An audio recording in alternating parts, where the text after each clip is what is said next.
Charge at rest था और electric field था। ठीक है, अब मान लो मैं आप बात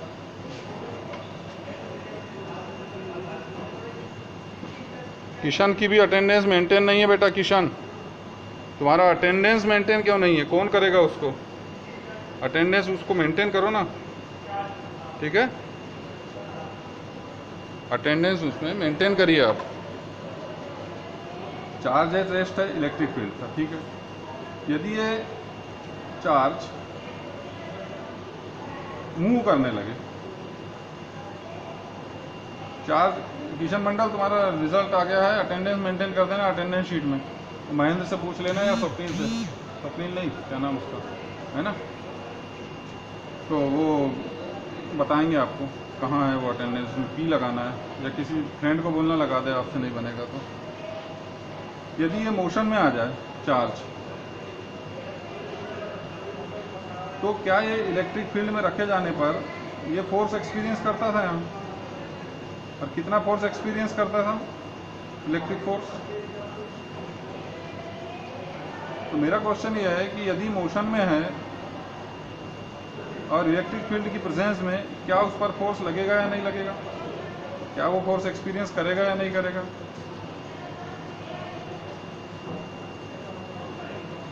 ठीक है, वेरी गुड। कितना करेगा? क्यू ई ही करेगा। कितना करेगा? क्यू इंटू ई के बराबर ही फोर्स एक्सपीरियंस करेगा। अब इलेक्ट्रिक फील्ड के अलावा मान लो इलेक्ट्रिक फील्ड के स्थान पर कौन आ जाए? मैग्नेटिक फील्ड आ जाए। कौन आ जाए? मैग्नेटिक फील्ड आ जाए। और फिर देखेंगे दोनों आ जाए, फिर हम देखेंगे कि दोनों आ जाए। मान लो इलेक्ट्रिक फील्ड के प्लेस पर मैग्नेटिक फील्ड आ जाए और चार्ज रेस्ट में ही रहे, तो क्या होता है बच्चों कि इस पर फोर्स, जो मैग्नेटिक फोर्स बोलते हैं हम, वह नहीं लगता। वह नहीं लगता, हाँ नहीं लगता। मैग्नेटिक फोर्स नहीं लगेगा, जीरो हो जाएगा। क्यों होगा बताएंगे अभी। लेकिन यदि चार्ज मोशन में हो और वहाँ मैग्नेटिक फील्ड हो, तो उस पर फोर्स लगता है। और वो बच्चों कितना लगता है? Q मल्टीप्लाइड बाई, एक वेक्टर रिलेशन से बताते हैं हम, force vector is equals to charge multiplied by V cross B। V vector cross B vector, ये दोनों का क्रॉस प्रोडक्ट, इन दोनों का cross product. It is not V cross B, you can't change sequence. आप सीक्वेंस चेंज मत करना। Sequence यदि चेंज करोगे तो क्या होगा? सीक्वेंस यदि चेंज करोगे तो आपका ये निगेटिव हो जाएगा। ये फोर्स कैसा हो जाएगा? इसकी डायरेक्शन चेंज हो जाएगी। मैग्नीट्यूड तो चेंज नहीं होगी, लेकिन डायरेक्शन चेंज हो जाएगी। इसलिए सीक्वेंस चेंज नहीं करना। क्या याद रखना आप? क्या याद रखोगे? मैग्नेटिक फोर्स बोलेंगे इसको, FB बोल सकता हूँ मैं इसको, FB, force due to magnetic field. ये मैग्नेटिक फील्ड की स्ट्रेंथ है B। B क्या है हमारा? Strength of magnetic field, strength of magnetic. वैसा ही जैसे E था, जैसे ही E क्या था? इलेक्ट्रिक फील्ड का स्ट्रेंथ था। E क्या था? इलेक्ट्रिक फील्ड का स्ट्रेंथ था। वैसे ही B क्या है हमारा? मैग्नेटिक फील्ड को रिप्रेजेंट कर रहा है। V क्या बता रहा है? V बता रहा है बच्चा, ये जो चार्ज मोशन में है ना, तो मोशन में with speed V, with speed V, speed V बोला मैंने, तो एवरेज स्पीड या यूनिफॉर्म स्पीड बोल सकते हो। एक्सेलरेटेड यदि रहेगा तो फिर उस पर भी फोर्स लगेगा, लेकिन ये इंस्टेंटेनियस लगेगा। कि इंस्टेंटेनियसली यदि स्पीड V है तो भाई स्पीड किसी से भी समझ V है, तो वो उस पर फोर्स इतना लग जाएगा, मैग्नेटिक फोर्स बोलेंगे इसे। आ गया समझ में? अब यहाँ चार्ज एट रेस्ट है, तो मैग्नेटिक फोर्स क्यों नहीं लगता होगा? तो according to this formula, since V is equals to 0, that is why the force will be 0। ठीक है, मैग्नेटिक फोर्स 0 होगा। और कब 0 हो सकता है मैग्नेटिक फोर्स? जब B इज इक्वल टू 0 हो। तो ये तो B इज इक्वल टू 0, जब V इज इक्वल टू 0। पहला केस क्या हो गया? जब V इज इक्वल टू 0। दूसरा केस क्या होगा? यदि बोलो, B इज इक्वल्स टू 0 हो। जब B इज इक्वल्स टू 0 हो तब भी फोर्स क्या होगा, 0 होगा। ये सारे किसके केसेस, क्या केसेस हैं, जीरो फोर्स के केस है। कोई मोशन में होने के बावजूद भी, मोशन में होने के बावजूद भी, अब इसको पूरा मोशन में बना देते हैं, चार्ज इन मोशन।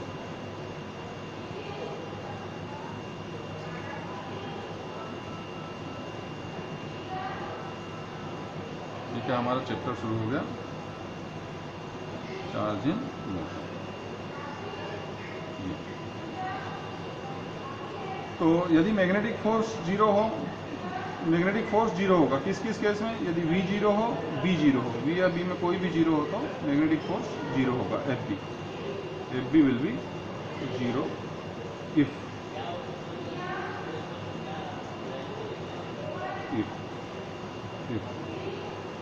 और कब 0 होगा बताओ। तो इसके मैग्नीट्यूड पर ध्यान दीजिए आप। इसका मैग्नीट्यूड आप कितना लिख सकते हैं मैग्नेटिक फोर्स का, कोई बताएगा।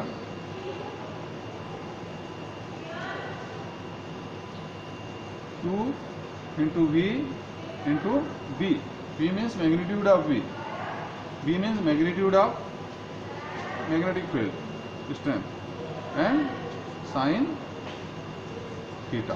ब्लर तो नहीं आ रहा है, ब्लर हो रहा है क्या, where theta is angle between, blur हो रहा है क्या बेटा,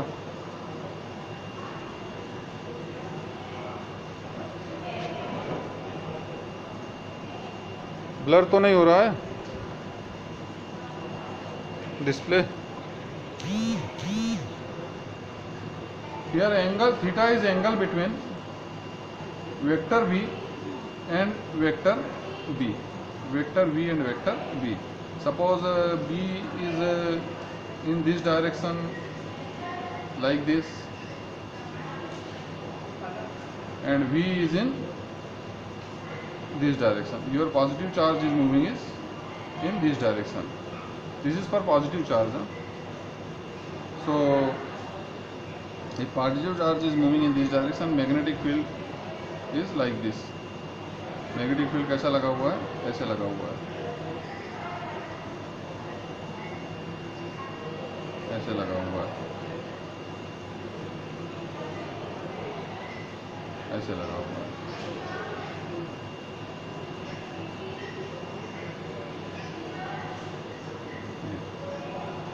और चार्ज कैसे ट्रेवल कर रहा है, इस तरीके से ट्रेवल कर रहा है,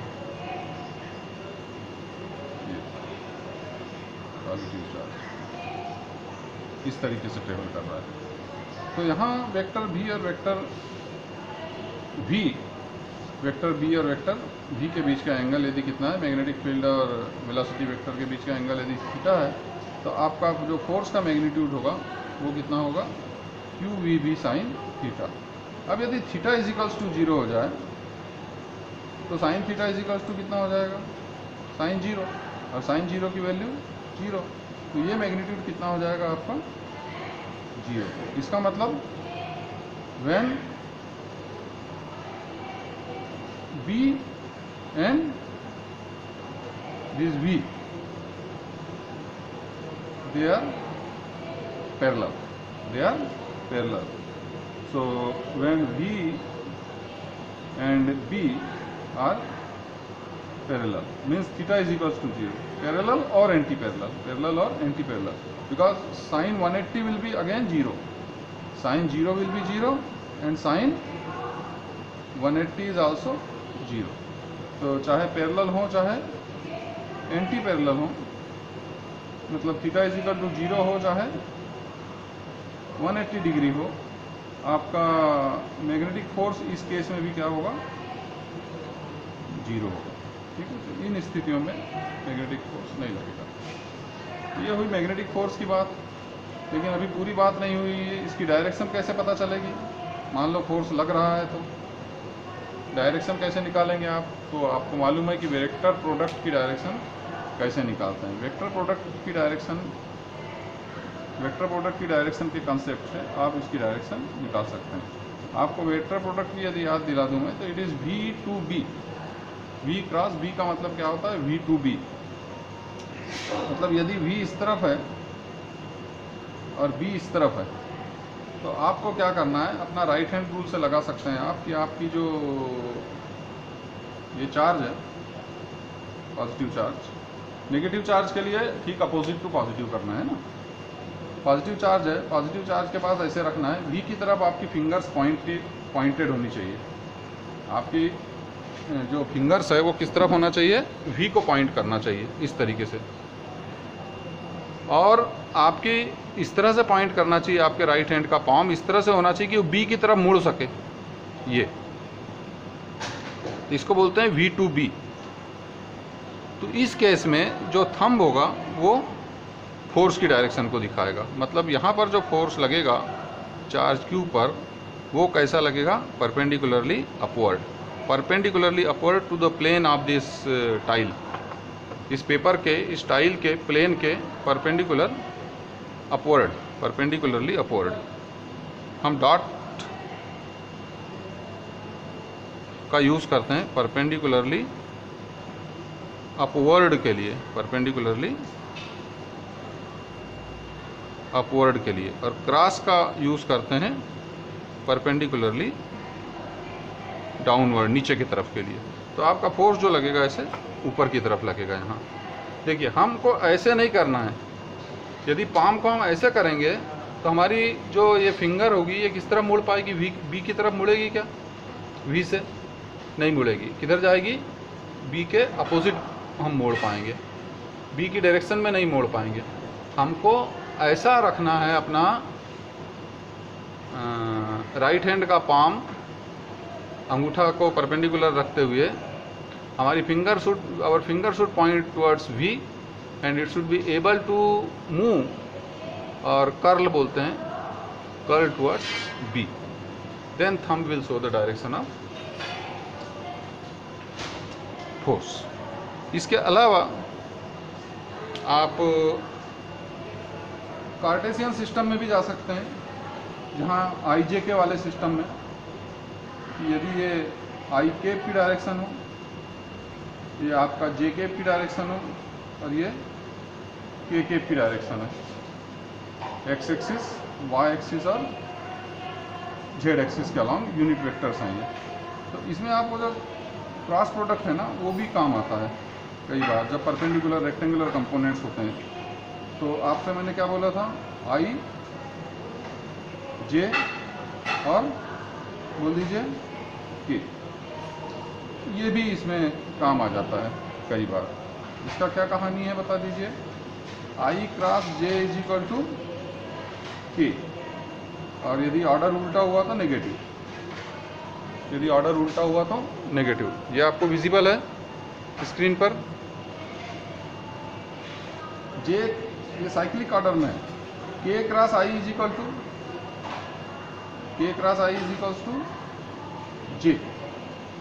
यदि I क्रॉस K करोगे, एंटी क्लॉकवाइज चलोगे, क्लॉकवाइज चलना है, मैंने पहले बताया आपको ऐसा, I J K।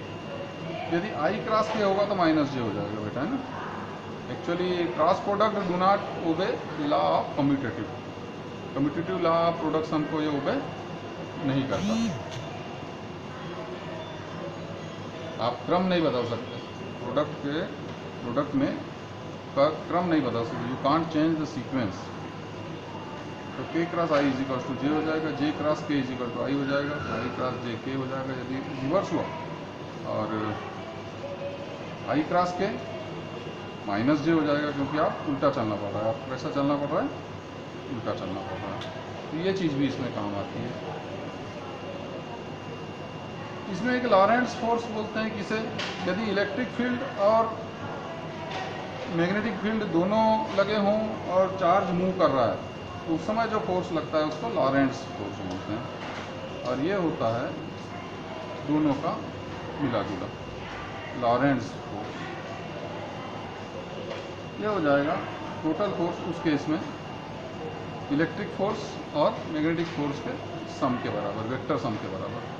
Net force आप दिखाएंगे F is equals to F E plus F B।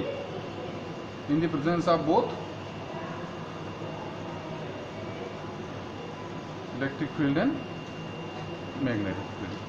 So दोनों में Q Q है, तो shall I write Q here?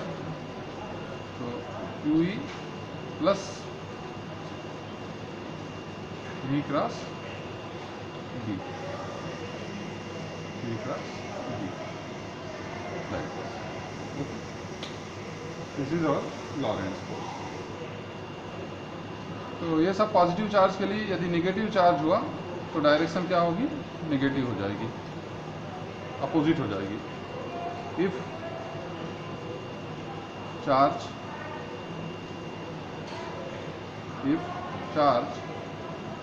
is negative sign, then direction will reverse. Direction will reverse to that for positive. जो positive के लिए direction आएगी उससे पलट जाएगी. अब जो हमने क्लास 10th में पढ़ा था बच्चों कि यदि आप करंट कैरिंग कंडक्टर को, जो हमारे मोटर का भी प्रिंसिपल था, क्या था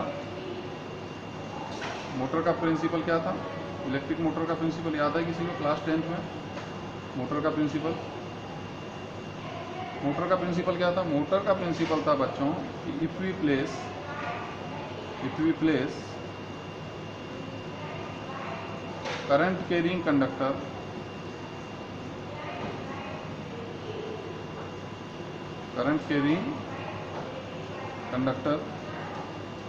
in magnetic field,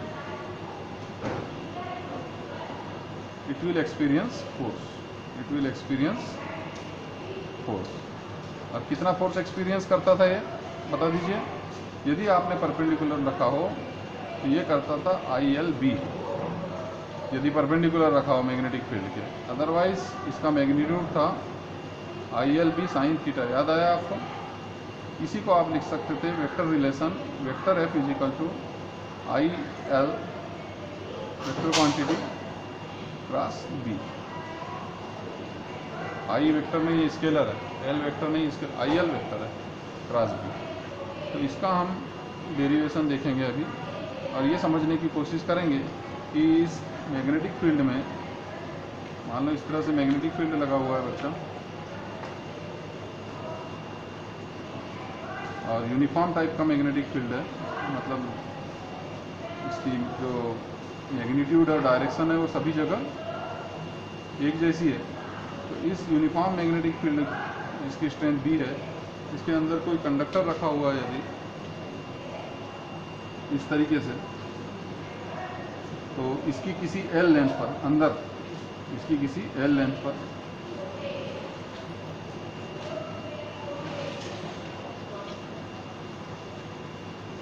L length की बात कर रहे हैं, L लेंथ पर, इसके अंदर रहना चाहिए, L लेंथ अकोमोडेट हो रही है.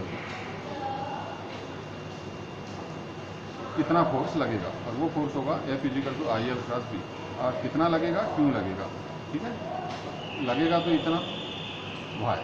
सवाल उठता है कि वाई क्यों लगता है इसका? तो उसका कारण हमको पता चलता है कि यदि मेटेलिक कंडक्टर है तो उसके अंदर क्या होते हैं? फ्री इलेक्ट्रॉन होते हैं. उसके अंदर क्या होते हैं? फ्री इलेक्ट्रॉन होते हैं. ठीक है, फ्री इलेक्ट्रॉन मूव करते रहते हैं. मान लो इस कंडक्टर में करंट जो फ्लो हो रही है वो किस डायरेक्शन में हो रही है? I मैग्नीट्यूड की. तो नेगेटिवली चार्ज फ्री इलेक्ट्रॉन किस तरफ मूव कर रहे होंगे? किस तरफ? कितने बजे? वो तो लेट है ना, 12:20 कुछ है ना, 12:30 बजे. किस तरफ मूव करेंगे इलेक्ट्रॉन? डेफिनेटली यहाँ पर बोलो, अपोजिट टू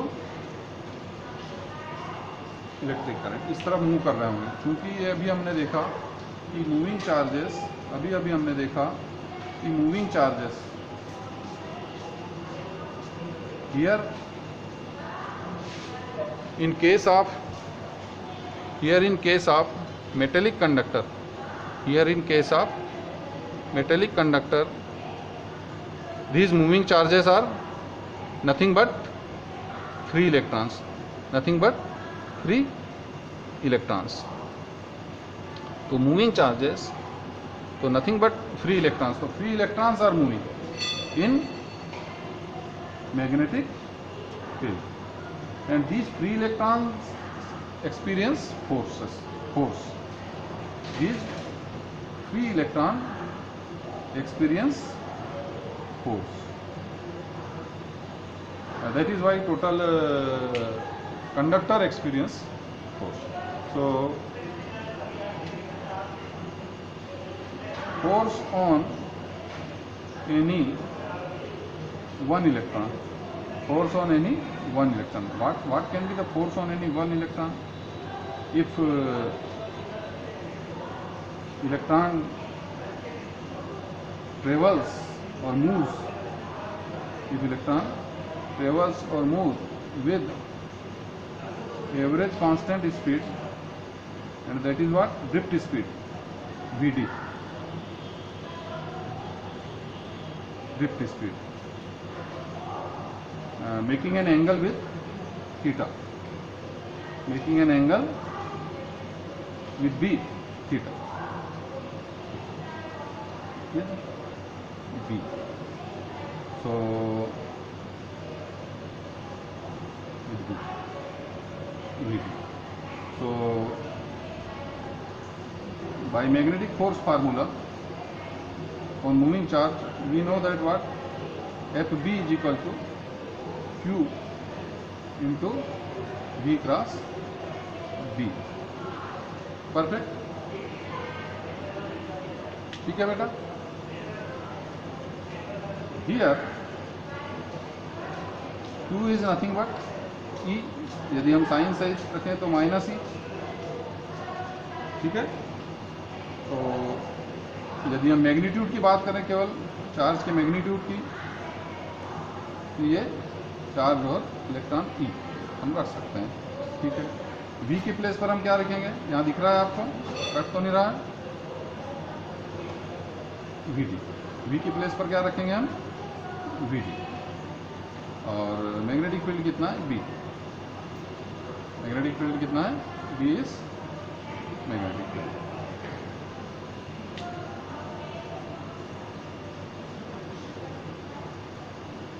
परफेक्ट. इतने में कोई प्रॉब्लम है? रख दीजिए वापस वैल्यू. आप ये सब वैल्यू रखिए इस फार्मूले में.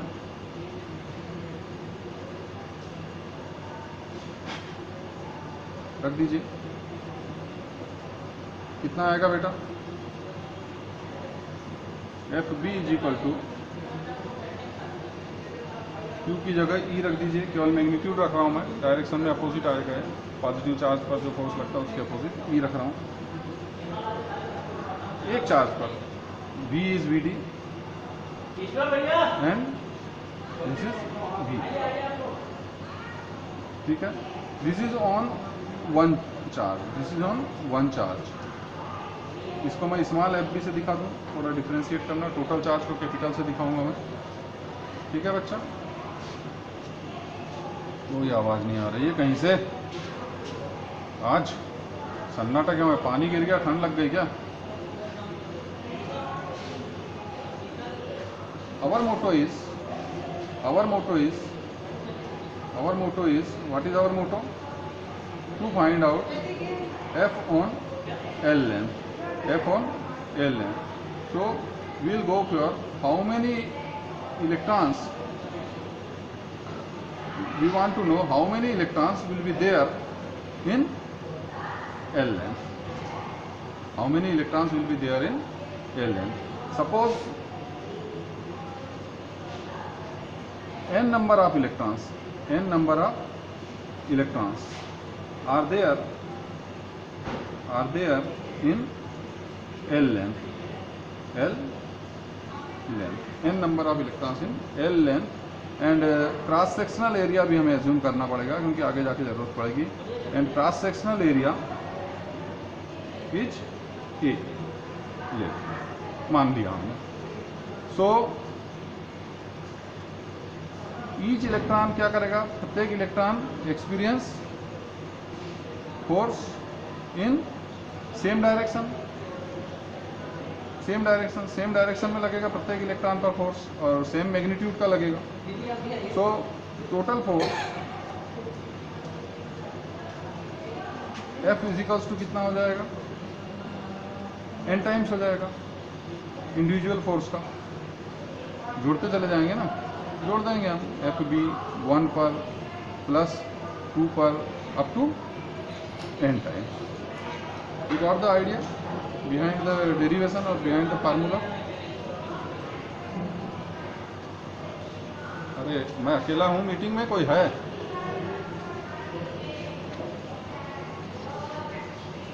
अरे तो नेट बंद हो गया, आउट ऑफ नेटवर्क हो गया, बाहर हो गया, मैं बकबक किए जा रहा हूँ, कोई आवाज़ ही नहीं आ रही इस तरफ।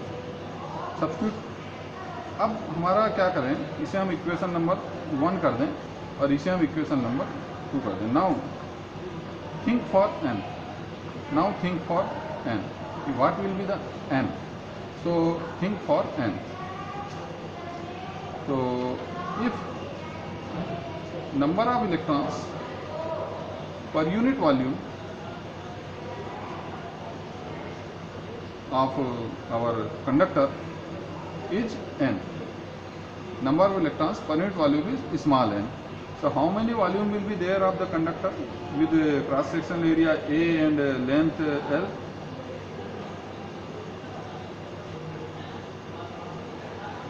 For length L, what will be the volume? For the length L and area of cross section A, what will be the volume? And what will be the volume? What will be the volume and hence cross section, hence number of total number of electrons in that volume, और उस volume में total number of electron कितने होंगे, बोलिए कितना volume होगा? L length एक cross sectional area का वायर का, यस कितना होगा? इस एरिया की बात कर रहा हूँ, इस एरिया पर लगने वाले फोर्स को जानना चाहते हैं। हमने ये देखा कि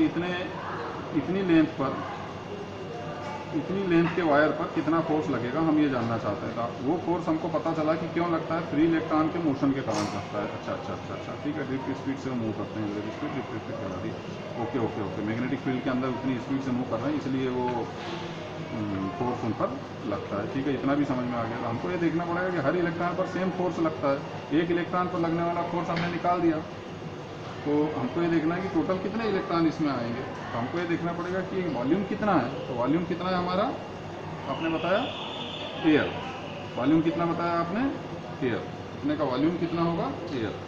वॉल्यूम होगा बच्चा एयर, और एयर वॉल्यूम में एन के हिसाब से टोटल नंबर ऑफ इलेक्ट्रॉन्स कितने हो जाएंगे, N into A into L, N air. ये टोटल नंबर ऑफ इलेक्ट्रॉन्स हो जाएंगे। तो this can be our equation number 3। तो from 1 and 3 we can substitute the value of n and fb in equation number 2। ठीक है, तो by 2 put n and fb from 1 and 3 in 2। तो my fb will be, बोलो बच्चे, time table बन रहा है, NaL अभी नहीं बना, बोलना 10th का ना, वो नायडू सर ने दिया नहीं, अभी नायडू सर ने नीलेश सर को बोला था तैयार करने, बोलना है ना, NaL इंटू FB। तो FB आ जाएगा E into VD cross B। ये कितना हो गया आपका, NEA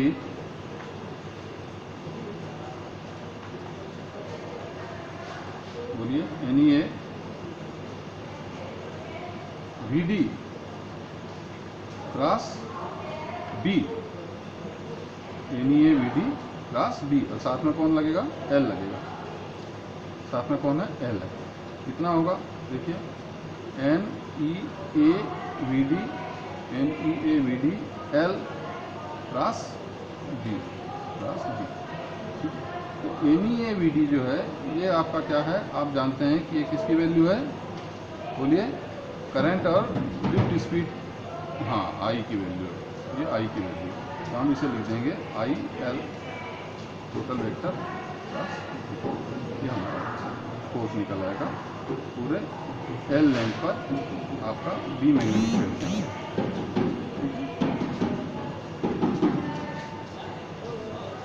देख लीजिए, यदि किसी को डाउट हो तो।